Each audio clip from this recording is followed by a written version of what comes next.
vestígios de urânio no granito, por exemplo, e calculam precisamente quanto de urânio se decompôs em chumbo na rocha. Então, baseados nos índices atuais de decomposição, eles se reportam à era quando aquele urânio começou a se decompor.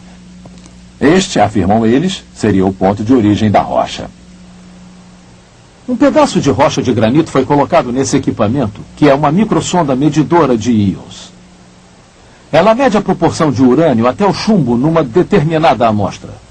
Imaginando o processo de decomposição atual seguindo ao contrário, teorias convencionais sobre a idade da Terra nos dizem que esta rocha aqui na máquina tem 1 bilhão de anos de idade. A questão é, estariam essas teorias corretas? As técnicas para precisar a idade se baseiam no mesmo princípio. Os índices atuais de decomposição radioativa, que são constantes, são usados para computar o que os cientistas imaginam ter acontecido no passado. E isso envolve uma premissa. Não há nada discutível a respeito do índice de decomposição de vários elementos instáveis. Isso foi estabelecido através da observação e medidas como fatos científicos. E a proporção de urânio com relação ao chumbo em várias amostras de granito não está em questão. Porém, o que não foi alvo de observação e de medição foi o que aconteceu num passado distante. Isso até a descoberta do Dr. Gentry, como veremos. Todos os métodos convencionais de determinação da idade da Terra são baseados numa grande premissa. O que está acontecendo agora é exatamente o que aconteceu em todos os pontos desde o início dos tempos até o presente. Este é conhecido como sendo o princípio uniformitarista, que diz que a lei natural pode explicar tudo e que nenhum milagre feito por Deus jamais ocorreu. Outra ilustração pode nos ajudar a compreender como isso se relaciona à idade da Terra. Imaginem que esta torneira pingando represente o índice atual de urânio se decompondo em chumbo. E este balde parcialmente cheio com água represente o chumbo acumulando nas rochas de granitos que escavamos na crosta terrestre. Agora podemos medir precisamente quantas gotas caem por segundo. E podemos medir precisamente quanta água há dentro do balde. Dessa forma podemos calcular há quanto tempo a torneira vem pingando. Tudo isso está muito bem. Mas digamos que em algum momento tenha se tornado um filete constante. Mesmo que temporariamente. Então, mesmo que saibamos precisamente os índices de decomposição atuais e a proporção atual de urânio para o chumbo nos granitos com precisão, tais fatos não nos dizem nada a respeito da época em que a rocha foi formada, a não ser que a decomposição do urânio tenha sido constante. O que os radiohalos de polônio demonstram claramente é isto. Em determinado momento, o princípio uniformitarista foi rompido e algo muito diferente aconteceu no passado. Algo que questiona o índice constante de decomposição radioativa. Para vermos se foi assim, precisamos entender como os halos de polônio e de urânio foram descobertos, ou seja, como foram considerados separados e distintos dos halos formados pela decomposição do urânio. A maioria dos radiohalos exibem vários anéis concêntricos com dobras descoloridas e de uma forma um tanto diferente. Eles parecem um alvo de dardos.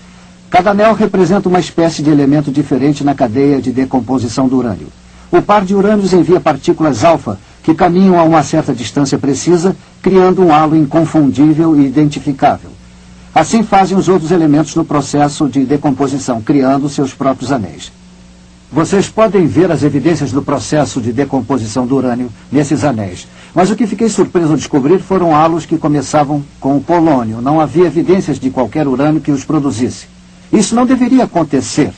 O polônio só deveria existir na natureza como fazendo parte da cadeia de decomposição do urânio, até que os últimos eventos da cadeia ocorram e o tal elemento se transforme em chumbo. Por tudo o que sabemos até hoje, o polônio não pode existir a parte do processo de decomposição. No entanto, visto através do microscópio, algo muito diferente acontecera no passado. O polônio isolado.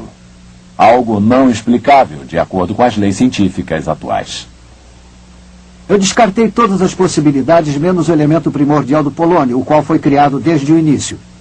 Uma das experiências que descartou o urânio e que confirmou o polônio primordial como a causa dos halos de polônio perdidos em granitos foi realizada com a microsonda de íons.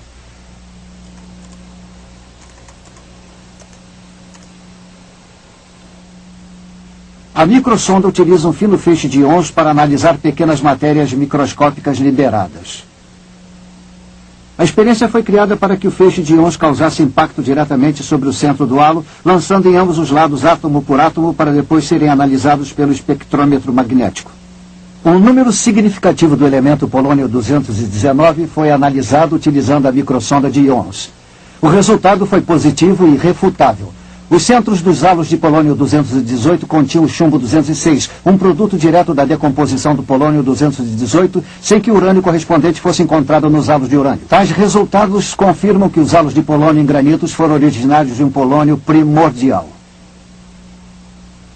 Tais halos não apenas indicam que os granitos em que são encontrados foram formados quase que instantaneamente, como também indicam que o processo envolvido tenha sido significativamente diferente do que o que observamos no presente. Isso nos leva às implicações de longo alcance a respeito das descobertas do Dr. Gentry. Se os índices de decomposição radioativa não foram constantes, então os métodos convencionais para o cálculo da idade da Terra não têm significado. Eles simplesmente não funcionam. Os radiohalos do polônio oferecem provas de que um processo diferente ocorreu quando esses granitos foram formados. Esta é uma prova clara que invalida o princípio uniformitarista. As leis naturais não conseguem explicar tudo. Por exemplo, os halos de polônio. E milagres de Deus ocorreram, tais como a criação instantânea de granitos.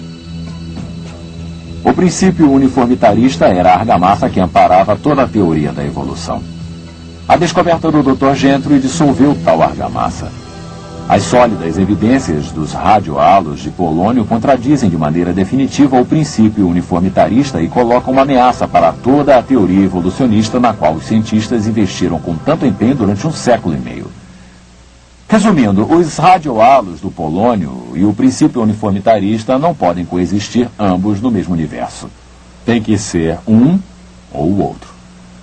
Então, qual foi a reação da comunidade científica a essas provas?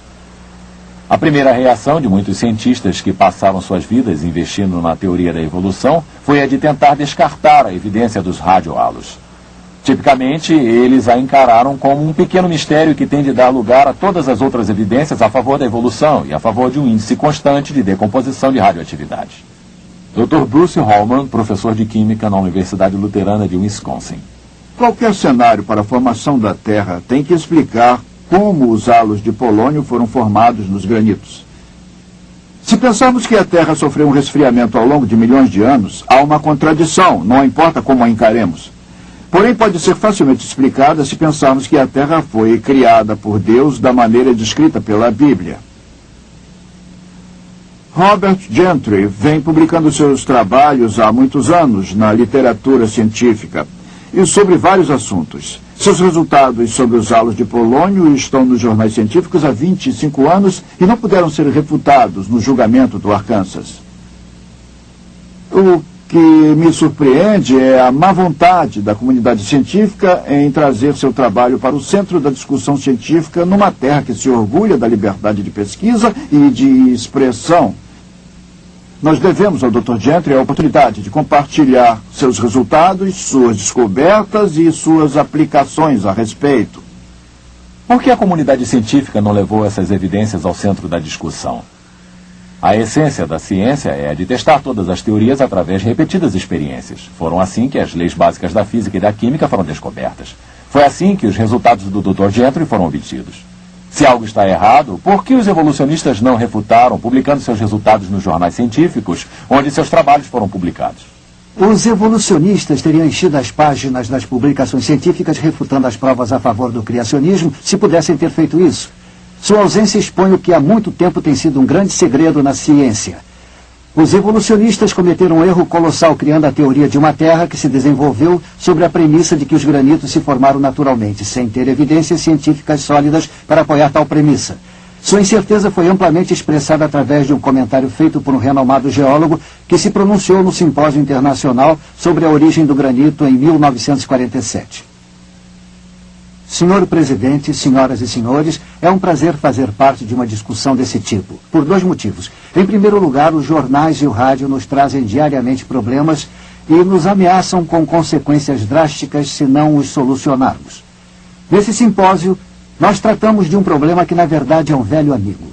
Tal problema remonta, na verdade, a todos os anos durante os quais houve uma ciência da geologia. Jamais ficamos satisfeitos em termos encontrado uma solução. E, portanto, devemos notar que nenhuma consequência grave surgirá se não chegarmos a tal solução. D. A origem do granito, Sociedade Geológica da América, Memoir 28, F. Fitz Osborne, Universidade Laval, Montreal. Apesar dessa atitude de descaso, os geólogos teriam bons motivos para se preocuparem com a origem dos granitos, mesmo antes das evidências sobre os halos de polônio terem sido publicadas. Esta rocha é a Rhyolite,